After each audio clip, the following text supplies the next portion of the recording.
कभी सोचा है किसी घर में बेटी का जन्म क्यों होता है? ये सवाल सिर्फ सामाजिक नहीं बल्कि बहुत गहरा आध्यात्मिक है। और इसका जवाब पता है कहाँ छिपा है? एक बहुत ही प्राचीन ग्रंथ में। तो चलिए आज गरुड़ पुराण की मदद से इस रहस्य से पर्दा उठाते हैं। हाँ, तो इस सवाल का जवाब कोई मामूली कहानी नहीं है। ये तो गरुड़ पुराण के पन्नों में छिपा एक बहुत बड़ा रहस्य है। तो तैयार हैं? चलिए इस पवित्र ग्रंथ की गहराइयों में उतरते हैं और देखते हैं कि वहां क्या मिलता है।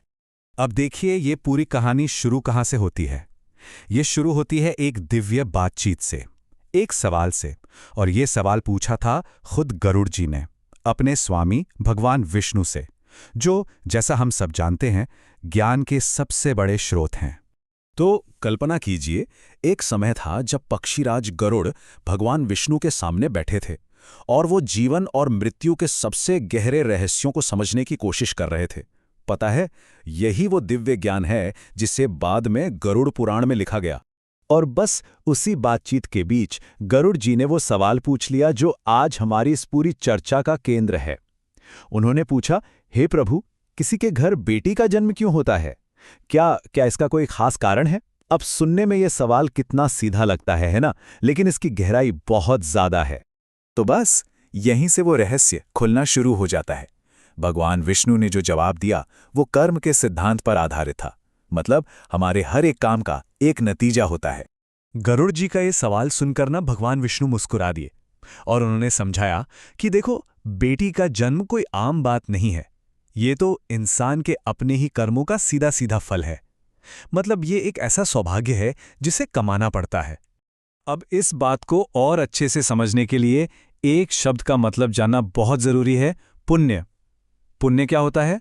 पुण्य का मतलब है पिछले जन्मों में किए गए अच्छे काम, बिना किसी स्वार्थ के की गई सेवा, धर्म का पालन। इसे आप एक तरह की आध्यात्मिक बचत या स्पिरिचुअल सेविंग्स कह सकते हैं।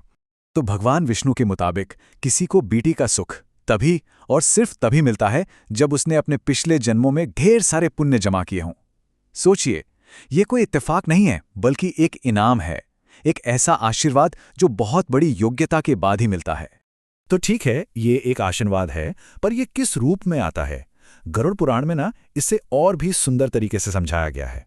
देखिए, गरुड़ पुराण कहता है कि बेटी स्वयं देवी लक्ष्मी का रूप होती है और जिस भी घर में बेटी का जन्म होता है ना, वो अपने साथ सुख, समृद्धि और ढेरों खुशियां लेकर आती है। उसके आने से घर में जैसे एक पॉजिटिव एनर्जी भर जाती है। लेकिन कहानी का एक और पहलू भी है। जहां एक तरफ इतना बड़ा आशीर्वाद है, वहीं दूसरी तरफ एक बहुत गहरी चेतावनी भी दी गई है।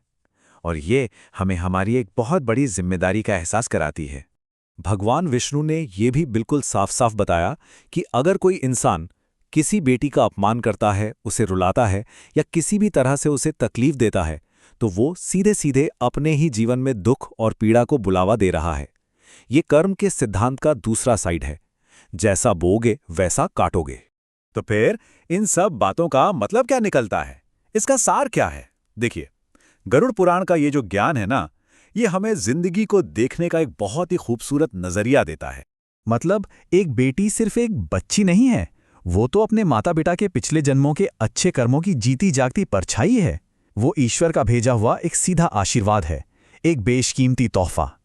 और आखिर में ये सारा का सारा ज्ञान बस एक बहुत ही शक्तिशाली वाक्य में सिमट जाता है, जो हमारी संस्कृति की नींव हैं। यत्र नार्यस्त पूज्यन्ते रमन्ते तत्र देवता। यानी जहां नारी का सम्मान होता है, वहां देवता वास करते हैं। ये सिर्फ एक कहावत नहीं है, ये गरुड़ पुराण से मिले ज्ञान का असली निचोड़ है। तो ये जो प्राचीन ज्ञान है, ये हमें सोचने पर मजबूर करता है ना? कि आज के इस मॉडर्न समय में इस विचार के क्या मायने हैं। ये एक ऐसा सवाल है जो हम सबको अपने समाज और अपने खुद के मूल्यों के बारे में सोचने पर मजबूर करता है।